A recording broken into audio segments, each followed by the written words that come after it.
I've invited Jeremy Duffle in to speak briefly to you about how Richart uses MRP. They've been implemented on xTuple for years. They use basically the entire application. They run the whole business on it, and they've been doing this for 6 to 8 years now. I think probably 8 years.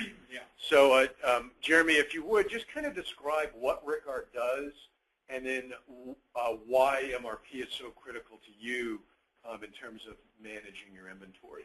Okay. What we do is we manufacture oil-filled check valves and chemical pumps. And we're based here in Oklahoma City, and we do all of our manufacturing in this facility. And like Mike mentioned, we have other facilities that stock our products that we make transfer orders to keep them supplied. So we use MRP. We use it daily, many times daily. It runs overnight so that whenever we come in at 8 o'clock in the morning, it's prepared for us, the report is prepared, and that we can view it, work with it to see what we're going to need for that day or the next few days or that week. So in MRP, there, like Mike said, there will be the bulk of it is manufactured items or purchased items that we're going to need to take care of. So we will view that, look through the report, decide which items we're going to deal with today.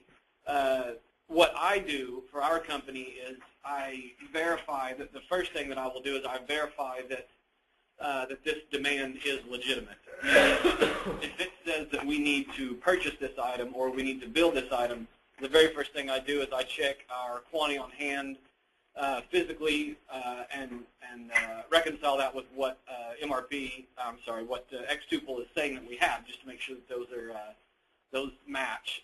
And as long as they do, and as long as it's a good, legit order, we'll process that. We process our orders, our incoming sales orders. We process, 98 or 99% of those are done the same day they're ordered.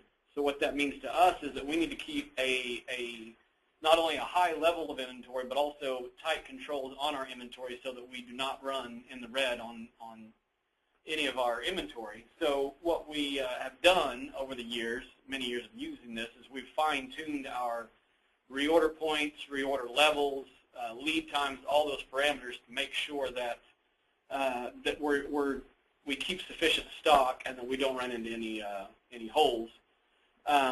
And that one of the great things I like about xTuple that deals with MRP is the report that I can run by category that will suggest either a raising or lowering of a reorder point. It will give me feedback on maybe our demand used to be fairly low for this item, but here lately we've been selling a lot more of it, maybe over the last 12 months or whatever. So what I'll run by class.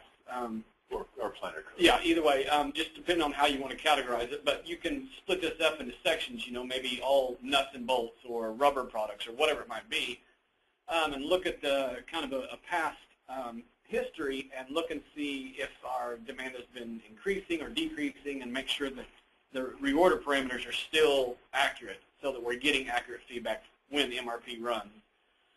So what we'll do is we'll just take that information from MRP, distribute it through our purchasing agents or our guys in the shop who build these items to fill those orders, and it's invaluable. We definitely could not do what we need to get done without this software. So, okay. What else, Mike? Yeah, I think that's great. It's really fun to watch how responsive these guys are to their customers, because I think literally in some instances, if somebody orders a pump in the morning, in some instances you're building it, assembling it today, yeah, and shipping it sometimes the same day. Yeah, I would say the opposite is the exception. I mean, generally we try to make it a same-day delivery. Yeah.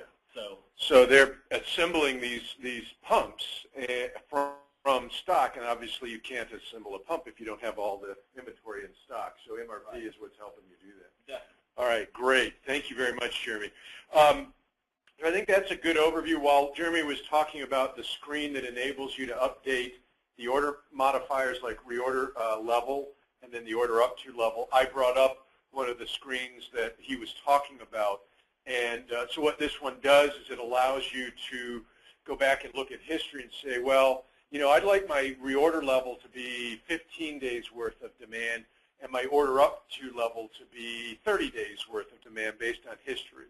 And so that's the analysis that Jeremy is doing periodically to fine-tune those reorder points. You want to say something? Yeah, and the other important thing about this screen that I forgot to point out is the fact that you can preview the results there in the center of the screen.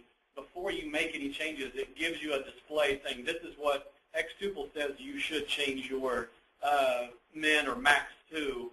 Before that becomes permanent, you're allowed to, you know, look at that and you know, decide if that works best for your company or not. It's not an instantaneous or irreversible decision. It's you're able to preview that and study that and see if it works. I think that's an important point. That's the same with the advice that comes out of MRP. A buyer, a planner can look at that and say, you know, it's telling me to get 100 of these, but I know something that it doesn't know yet, so we're going to order 200 of these. Right. And so it is advice that you then act on.